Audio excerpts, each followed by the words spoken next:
23 ఎన్నికల్లో బీఆర్ఎస్కి ప్రత్యామ్నాయం బీజేపీ అన్న మీరు కేవలం సింగిల్ డిజిట్కే పరిమితమయ్యారు. దీన్ని మీరు ఎలా చూస్తారు? బీఆర్ఎస్ని దించడంలో సఫలీకృతమైనాం, పంట పండించడంలో మేము సక్సెస్ అయినాం. పండిన పంటను కోసి ఇంటికి తీసుకొచ్చి వడ్లు కుప్ప వేసుకొని ఇంటికి తీసుకుపోవడంలో కొంత మా వైఫల్యం కనబడుతూ ఉంది. బట్ బీఆర్ఎస్ని దించుతామని మేము చెప్పిన రోజు మీరు ఎవరు నమ్మలేదు. బీఆర్ఎస్ని దించుతామని చెప్పినాం, ప్రజల్ని ఆ దిశగా మౌల్డ్ చేసినాం, మా అభిప్రాయాల్ని ప్రజలు ఏకీభవించారు. బట్ పంట వచ్చిన తర్వాత వచ్చిన పంటని ఇంటికి తీసుకురావడం లోపల మా ట్రాన్స్పోర్ట్ విభాగంలో ఎక్కడో మేము విఫలమైనట్టు కనబడతా ఉంది. అంటే ఎవరిదా విఫలం? నాయకులుగా మేమే బాధ్యత తీసుకోవాలి. రఘునందన్ రావు ఓడిపోతే రఘునందన్ రావు పక్కన తిడితే ఎట్లా? బాధ్యత రఘునందన్ రావే తీసుకోవాలి. The failure comes to Raghunandan Rao only. నాయకుడు అని ఎవరిని చెప్తారు? నడిపించేటోడు నాయకుడు. దుబాక నియోజకవర్గంలో రఘునందన్ రావు ఓడిపోయిందంటే రఘునందన్ రావు బూత్ ప్రెసిడెంట్నో మండల ప్రెసిడెంట్నో బాధ్యత చేస్తే ఎట్లయితుంది? బాధ్యత నేను తీసుకోవాలి. నడిపించింది నేనే కదా అక్కడ అభ్యర్థిని. నా ప్లానింగ్లోనే ఎక్కడో వైఫల్యం చెందిందని నేను అంగీకరించక పక్కనున్నోడి మీద నెట్టేస్తే అది పూర్తిగా సరైనది కాదనేది నా భావన. అంటే బీజేపీ బీఆర్ఎస్ ఒకటే అని ప్రజలు నమ్మారా? అందుకే కాంగ్రెస్కి పట్టం కట్టారా? కొంతవరకు మీడియా ఆ మాటల్ని టెలికాస్ట్ చేసి గోబెల్స్ ప్రచారం అని చెప్తారు కదా.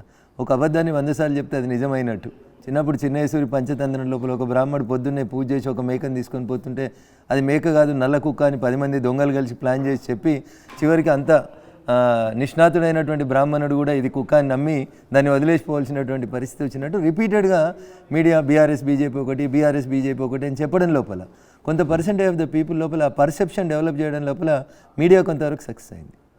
అంటే కాంగ్రెస్ గెలుపు కాదు, ఇది కేవలం మీడియా చేసిన తప్పని మీ నెపాన్ని మీడియా మీద దోస్తున్నారు. బీఆర్ఎస్ పార్టీ ఓడిపోవాలని కోరుకున్నారు, తెలంగాణ సమాజం ఓడగొట్టినారు. ఆల్టర్నేట్గా ఎవరైతే బాగుంటారు అని అంటే మీడియా చేసినటువంటి కొందరు సూడో ఇంటలెక్చువల్స్ చేసినటువంటి కొన్ని ఎర్రజెండా పార్టీలు చేసినటువంటి ప్రచారాన్ని ప్రజలు నమ్మినారు.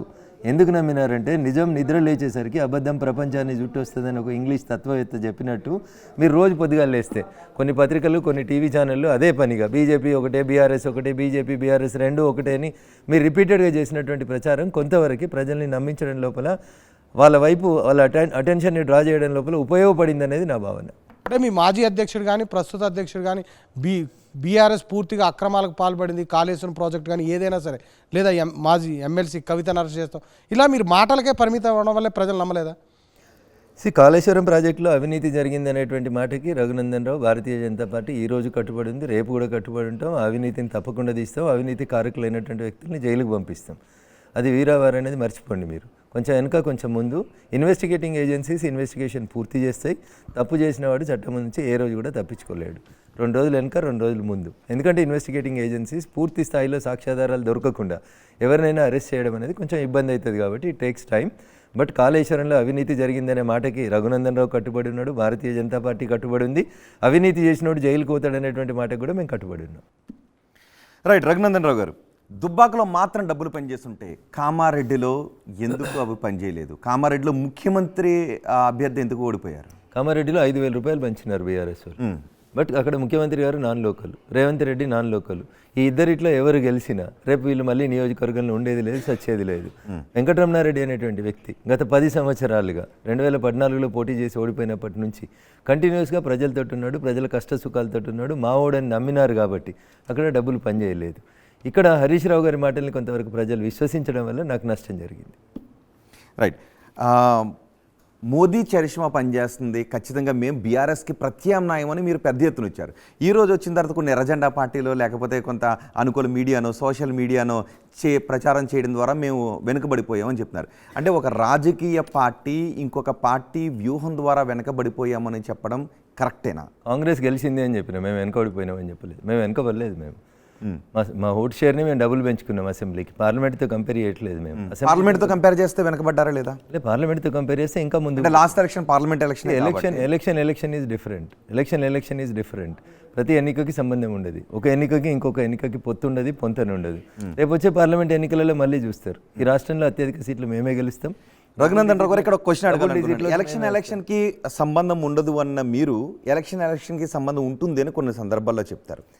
ఎన్నికలతో పోలిస్తే ఎన్నికల్లో ఓట్ షేర్ పెంచుకున్నాం, అదే ఎన్నికలతో పోలిస్తే ఈసారి సీట్లను పెంచుకున్నామని చెప్తున్నాను. రోహిత్, నేను 100 టీవీ ఛానళ్ళలో మాట్లాడి ఉంటాను. నా ఇంటర్వ్యూలలో ఎక్కడన్నా ఒక ఎన్నికకి ఇంకొక ఎన్నికకి పొంతన ఉంటుంది అని రఘునందన్ అంటే నేను మీరు ఏ పనిష్మెంట్ వేసినా నేను ఒప్పుకుంటాను. ఒక ఎన్నికకి ఇంకొక ఎన్నిక ఎట్టి పరిస్థితులలో పొత్తుండదు, పొంతనుండదు. దుబ్బాక ఎన్నికకి హుజురాబాద్కి పొత్తుండదు, హుజురాబాద్కి మునుగోడుకు పొత్తుండదు, పొంతనుండదు. Because characters are different, public are different, opinion is different, perceptions will change from place to place. నేనే చెప్పిన ఓపెన్గా ఒక లైవ్ ఛానల్ డిబేట్ లోపల చాలా స్పష్టంగా చెప్పిన, ఉత్తరప్రదేశ్లో మేము యోగి ఆదిత్యనాథ్ గారిని ముఖ్యమంత్రి చేసిన తర్వాత యోగి ఆదిత్యనాథ్ గారు రాజీనామా చేసినటువంటి పార్లమెంట్ స్థానానికి సమాజ్వాదీ పార్టీని గెలిపించారు ఉత్తరప్రదేశ్లో ప్రజలు 2.5 ఏళ్ల కోసం. సమాజ్వాదీ పార్టీ నా గల్లీలో లేదు, నా ఢిల్లీలో అధికారంలో లేదు. మోడీ గారు లాంటి గొప్ప నాయకులు ఈ దేశాన్ని పాలిస్తూ ఉన్నారు. యోగి ఆదిత్యనాథ్ గారు ముఖ్యమంత్రి అయినారు. వారు ఖాళీ చేసిన స్థానంలో సమాజ్వాదీ పార్టీని ప్రజలు గెలిపించారు. ఎందుకు గెలిపించినారంటే అక్కడ పోటీ చేసిన అభ్యర్థి 4 సార్లు పోటీ చేసి ఓడిపోయినాడు. ఈ 2 ఏళ్ల కోసం ఎవరు గెలిచినా నష్టమేం లేదు. భారతీయ జనతా పార్టీ కేంద్రంలో ఉంది, రాష్ట్రంలో ఉంది. పోన్లే పాపం అని చెప్పి ఆయనను గెలిపించినారు 2.5 సంవత్సరాలకి. మరి అదే స్థానాన్ని తిరిగి మళ్ళీ జనరల్ ఎలక్షన్స్ వచ్చినప్పుడు మేము భారీ మెజార్టీతో గెలుచుకున్నాం. అట్లా అందుకని ఒక స్థానానికి ఇంకొక స్థానానికి జరిగేటువంటి ఎన్నికలలో, ఒక రాష్ట్రానికి ఇంకొక రాష్ట్రానికి జరిగే ఎన్నికలలో ఒకే పార్టీ 3 చోట్ల పోటీ చేస్తే జరిగేటువంటి సందర్భాలలో డిఫరెంట్ ఉంటుంది. సరే, ఉండదు అన్నప్పుడు పర్సెప్షన్ ఉండదు అని అన్నప్పుడు తెలంగాణలో ఒక దశలో నిజంగానే బీజేపీ బీఆర్ఎస్గా ప్రత్యామ్నాయమా అనే చర్చించుకునే స్థాయి నుంచి ఒక్కొక్కరు బీజేపీని వదిలి వెళ్ళిపోయే స్థాయి. బీజేపీ ఎక్కడా లేదు, 3వ స్థానంలో ఉంది ఒక బీజేపీలో ఉన్నటువంటి నాయకులు తప్పితే. అది ఎందుకు పడిపోయింది అంటే సెల్ఫ్ కిల్లింగ్ చేసుకుందా బీజేపీ తెలంగాణ? వెళ్ళిపోయిన వాళ్ళు ఎందుకు వెళ్ళిపోయిన వాళ్ళ గురించి అడుగుతాను. బట్ బీజేపీ తెలంగాణలో ఓటమికి సెల్ఫ్ కిల్లింగ్ చేసుకుందా? అంత పెద్ద పదం నేను అగ్రి కాను. కానీ భారతీయ జనతా పార్టీ 100% బీఆర్ఎస్ని దించి మేమే ప్రత్యామ్నాయంగా ఈ రాష్ట్రంలో అధికారంలోకి రావడానికి మా కార్యకర్తలందరూ శక్తి వంచన లేకుండా పనిచేసినటువంటి మాట వాస్తవం. ఒక్కొక్క చోట ఒక్కొక్క కారణం చేత ఒక్కొక్క సీట్ని కోల్పోవడం జరుగుతుంది. ఉదాహరణకు హుజురాబాద్ ఉంది. రాజేందర్ గారు 2004లో పోటీ చేసినట్టు నుంచి ఈ రోజు దాకా ఓడిపోలేదు. ఈరోజు ఎందుకు ఓడిపోయినారంటే అక్కడ కౌశిక్ రెడ్డి అని అయితే ఏం మాట్లాడినాడో మీరు విన్నారు. గెలిచినటువంటి ఎమ్మెల్యే గారు భార్యని కూతుర్ని పక్కన పెట్టుకొని 3వ తారీఖు రోజు జైత్రయాత్రకు రమ్మంటారా లేదా 4వ తారీఖు రోజు శివయాత్రకు వస్తారా అని ఆయన ఓపెన్గానే మాట్లాడినారు. వారి శ్రీమతి, వారి అమ్మాయి కూడా. సో అట్లా ఒక్కొక్క కాన్స్టిట్యున్సీలో ఒక్కొక్క అభ్యర్థి ఒక్కొక్క రకమైనటువంటి వ్యూహాన్ని మార్చడం వల్ల రకరకాలైనటువంటి ఫలితాలు వస్తాయి. స్పెక్యులేషన్స్, పర్సెప్షన్స్ని బట్టి ప్రజల ఆలోచన విధానం లోపల మార్పులు వస్తాయి. ఇక్కడ ఇది జరిగింది కాబట్టి అక్కడ అదే జరగాలంటే జరగదు. రాజకీయాల్లో 1+1 2 ఎప్పుడు కనబడదు. అక్కడ 1+1 1 పక్కన 1 పెడితే ఒక్కసారి 11 లాగా కూడా కనబడతా ఉంటుంది. కానీ కర్ణాటకలో జరిగింది, తెలంగాణలో ఎందుకు జరిగింది? తెలంగాణలో 64 నియోజకవర్గాల్లోనే ఎందుకు జరిగింది కాంగ్రెస్కి? ప్రజలు బీఆర్ఎస్ని ఇంటికి పంపాలని నిర్ణయించుకున్నారు. ప్రత్యామ్నాయంగా అక్కడ పోటీ చేసినటువంటి అభ్యర్థుల్ని చూసో, పార్టీని చూసో, ఇందాక ప్రసాద్ గారు అడిగినట్టు బీజేపీ బీఆర్ఎస్ ఒకటని కొంతవరకు నమ్మడంలోనో ఈ రకమైనటువంటి ఇబ్బందికరమైనటువంటి ఫలితాలు వచ్చినాయి.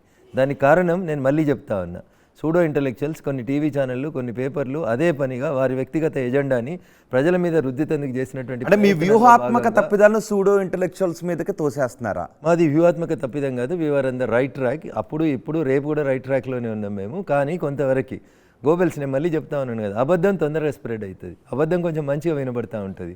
అబద్ధం కొంచెం వినసొంపుగా ఉంటుంది కాబట్టి ప్రజలు కొంత నమ్మినారు. దానివల్ల నష్టం జరిగింది తప్ప మా కార్యకర్తల పనితీరులో కానీ మా పనితీరులో కానీ ఎక్కడ తేడా లేదు.